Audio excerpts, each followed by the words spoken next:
नमस्कार। दिउँसो 2 बजेको हजुरको खबरमा स्वागत छ। खबरको साथमा उपस्थित छु म श्रीराज महत।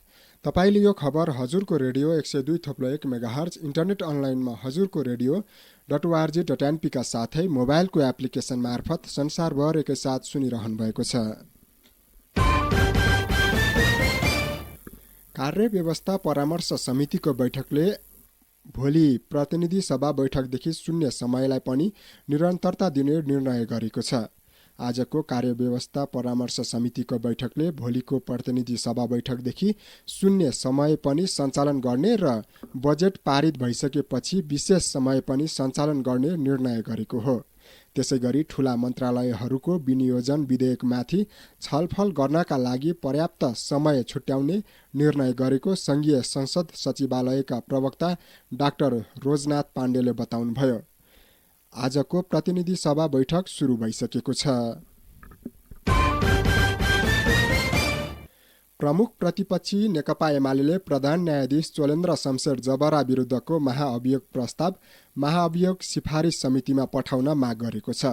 प्रतिनिधि सभा कार्यव्यवस्थाको आज बसेको बैठकमा एमालेका प्रतिनिधिले महाअभियोग प्रस्ताव सिफारिस समितिमा पठाउन माग गरेका हुन्। समितिको बैठकमा एमाले सांसदहरू खगराज अधिकारी, शान्ता चौधरी, शेरबहादुर तामाङ र कृष्ण भक्त पोखरेलले महाअभियोग प्रस्ताव सिफारिस समितिमा पठाउन माग गर्नुभएको हो। प्रधान न्यायाधीश विरुद्धको महाअभियोग प्रस्ताव सिफारिस समितिमा ल्याएर छिटो टुङ्गोमा पुर्याउन माग गरिएको सांसद अधिकारीले जानकारी दिनुभयो। एमाले सार्वजनिक लेखा समितिको सभापति प्रमुख प्रतिपक्षीलाई दिन पनि माग गरेको छ।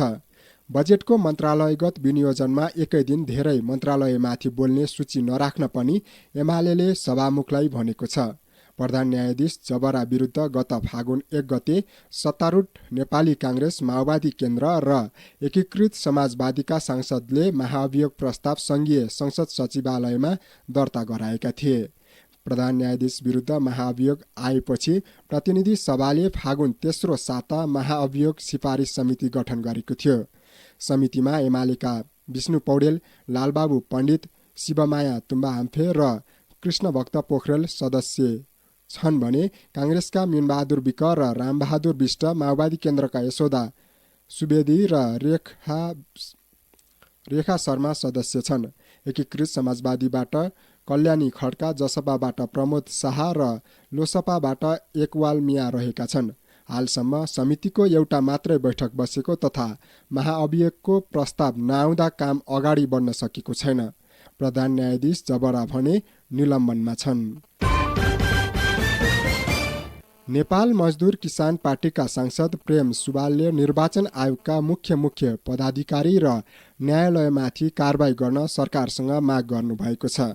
आज प्रतिनिधि सभा बैठकमा बोल्दै सांसद सुवालले स्थानीय तह निर्वाचनमा सिन्धुपाल्चोक जिल्लामा आफ्ना पार्टीका उम्मेद्वारले उजुरी दिँदा पनि निर्वाचन चिन्ह मादल नदिएको उल्लेख गर्दै निर्वाचन आयोग र न्यायालयमाथि कारबाहीका लागि सरकारलाई निर्देशन सभामुख अग्निप्रसाद सापकोटाले पनि गम्भीर ध्यानकर्षण गराउनु भएको छ।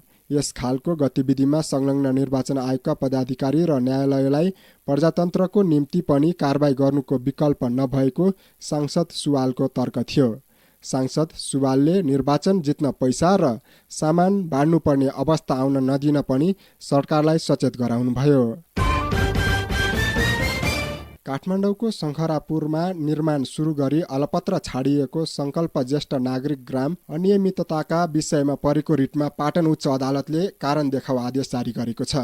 न्यायाधीश ऋषिराम दवाडीको एकल इजलासले हिजो कारण देखाउ आदेश जारी गर्दै विपक्षीहरू संकल्प नेपाल र संस्थाकी तत्कालीन अध्यक्ष तथा हाल राष्ट्रिय महिला आयोगकी अध्यक्ष कमला पराजुलीको हकमा आफै वा प्रतिनिधि मार्फत लिखित जवाब पेश गर्न भनेको छ।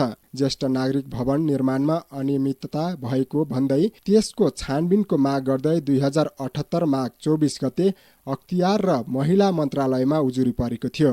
महिला मन्त्रालयले छानबिन समिति गठन गरी छानबिन प्रक्रिया अगाडि बढाए पनि प्रतिवेदन सार्वजनिक गरेको छैन। काठमाडौँबाट फोहोर बोकेर पुगेका गाडीलाई बन्चरे डाँडाका स्थानीय बासिन्दाले फेरि रोकेका छन्। काठमाडौँ महानगर शहरी विकास मन्त्रालय नुवाकोटको ककनी गाउँपालिका धादिङको धुनीबेसी नगरपालिका जनप्रतिनिधि बीच हिजो फोहोर व्यवस्थापन गर्ने सहमति भएको थियो। त्यही सहमति अनुसार बिहान फोहोर लिएर गाडी गएका थिए, तर स्थानीय बासिन्दाले आफूहरूसित सहमति नभएको भन्दै फोहोर विसर्जनमा अवरोध गरेका काठमाडौँ महानगरपालिकाले जनाएको छ। उनीहरूले सरकार र जनप्रतिनिधि बीच भएको सहमति नमान्ने बताएका छन्। हिजो शहरी विकास मन्त्रालय, काठमाडौँ महानगरपालिका र प्रभावित क्षेत्रका तर्फबाट सहमति पत्रमा हस्ताक्षर गरिएको थियो। शहरी विकास मन्त्रालयमा हिजो काठमाडौँ महानगरपालिकाका सिस्टोल र बन्चरे डाँडाका जनप्रतिनिधिको सहभागितामा भएको वार्तामा स्थानीयका माग सम्बोधन गर्ने सहमति भएको थियो। साताको तेस्रो दिन आज बजारमा सुनचाँदीको मूल्य घटेको छ। नेपाल सुनचाँदी व्यवसायी महासङ्घका अनुसार हिजो प्रति तोला 98,100 रुपियाँमा कारोबार भएको छापावाला सुनको मूल्य आज 600 रुपियाँले घटेर 97,500 रुपियाँमा कारोबार भइरहेको छ। तेजाबी सुन प्रति तोलामा 97,000 रुपियाँमा कारोबार भइरहेको छ। यस्तै चाँदीको मूल्य पनि आज 15 रुपियाँले घटेर 1,275 रुपियाँमा कारोबार भइरहेको महासङ्घले जनाएको छ।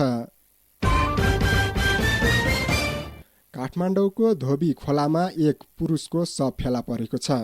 सुकेधाराबाट कपन जाने बाटोको नजिकै खोलाको किनारमा घोप्टो परेको अवस्थामा पुरुषको शव भएको सूचना पाएपछि महाराजगञ्ज प्रहरी कार्यालयबाट प्रहरी निरीक्षक रामकृष्ण देवकोटाको टोली पुगेर शवको निरीक्षण गरेको थियो। अत्याधिक मादक पदार्थ सेवनको कारण खोलामा डुबेर मृत्यु भएको हुन सक्ने प्रहरी निरीक्षक देवकोटाले बताउनुभयो। शवलाई आवश्यक प्रक्रिया पूरा गरी पोस्टमार्टमको लागि शिक्षण अस्पताल महाराजगञ्ज पठाएको छ भने मृतकको शनाखत हुन बाँकी रहेको प्रहरीले जानकारी दिएको छ। सिन्धुलीक मदन भण्डारी राजमार्ग अन्तर्गत दुधौली नगरपालिका 7 को सुघारेमा मोटरसाइकलले ठक्कर दिँदा सवारी जाँचमा रहेका ट्राफिक प्रहरी घाइते भएका छन्। खोरभन्ज्याङबाट कटारीतर्फ जाँदै गरेको 32 प 8218 नम्बरको मोटरसाइकलको ठक्करबाट आज ट्राफिक प्रहरी सहायक निरीक्षक शिवराज सुवेदी घाइते भएका हुन्। उहाँको दाहिने खुट्टा भाँचिएको प्रहरीले जनाएको छ। तीव्र गतिमा आएको मोटरसाइकललाई जाँचका लागि रोक्न खोज्दा ठक्कर दिएको दुधौली प्रहरी चौकी प्रमुख गोपी ब्लोनले जानकारी दिनुभयो। घाइते सुवेदीलाई थप उपचारका लागि काठमाडौँ लगिएको छ भने मोटरसाइकल र चालक खोरभन्ज्याङ 8 का मनिष बस्नेतलाई प्रहरीले नियन्त्रणमा लिएको छ। खबरको क्रममा अन्तर्राष्ट्रिय खबर। विश्वका नम्बर 1 धनाढ्य एलन मस्कले सामाजिक सञ्जाल ट्विटर खरिद गर्ने निर्णयबाट पछि हट्ने चेतावनी दिनुभएको छ। ट्विटर कम्पनीले आफूले मागेको डाटा उपलब्ध नगराएको भन्दै मस्कले 44 अर्ब डलरको सम्झौता रद्द गर्ने चेतावनी दिनुभएको हो। सम्झौता गर्दा भएको सहमति अनुसार कम्पनीले डाटा नदिएको मस्कको तर्क छ। मस्कका कानुन व्यवसायीहरूले ट्विटरलाई पत्र लेख्दै खरिद सम्झौता अनुसारको सूचना उपलब्ध नगराएर सम्झौता उल्लङ्घन गरेकाले आफूले मात्रै सम्झौता पालना गर्नुपर्छ भन्ने नरहेको उल्लेख गरिएको छ। उता ट्विटर कम्पनीले भने सम्झौता अनुसार सूचना दिएर सहयोग गर्न कम्पनी तयार रहेको दावी गरेको छ। गत अप्रिलमा ट्विटरको सञ्चालक समितिले 44 अर्ब डलरमा कम्पनी बेच्ने सम्झौता गरेको थियो, तर ट्विटरका शेयर होल्डरबाट उक्त निर्णय अनुमोदन हुन बाँकी छ। मस्कले ट्विटरबाट स्पाम र बट सम्बन्धी डाटाहरू मागेका छन्। स्पाम र बट 5% भन्दा माथि रहेको खण्डमा खरिद मूल्यमा पुनर्विचार हुन सक्ने बताइएको छ। खबरको अन्त्यमा खेल खबर। चीनमा आयोजना हुने 19औं संस्करणको एसियाली खेलकुदका लागि बन्द प्रशिक्षण आजदेखि सुरु हुँदैछ। आजदेखि महिला फुटबल सहित 23 खेलका खेलाडीको प्रशिक्षण सुरु गर्ने राष्ट्रिय खेलकुद परिषद राखेपले जनाएको छ। आजदेखि सुरु हुने प्रशिक्षणका लागि राखेपले हिजो 40 जना महिला फुटबल खेलाडीलाई बन्द प्रशिक्षणमा डाकेको थियो। नेपालबाट एसियन खेलमा 23 वटा खेलको सहभागिता रहने निर्णय भएको छ। 23 वटा खेलको सहभागिता रहने निर्णय भएको छ, तर एसियन खेल भने स्थगित भइसकेको छ। प्रतियोगिताको नयाँ मिति घोषणा नभए पनि राखेपले बन्द प्रशिक्षण आजदेखि थाल्ने भएको हो। हवस् त, दिउँसो 2 बजेको हजुरको खबर सकियो। हाम्रो भेट अपराह्न 4 बजेको रामेछाप लगायत रामेछाप आसपासका जिल्लाहरूको खबर सँगालो रामेछाप खबरमा हुने नै छ। त्यतिन्जेलसम्मको लागि खबर सहयोगी साथीहरूलाई विशेष धन्यवाद दिँदै म श्रीराज महत पनि यस खबरबाट बिदा हुन्छु। नमस्कार।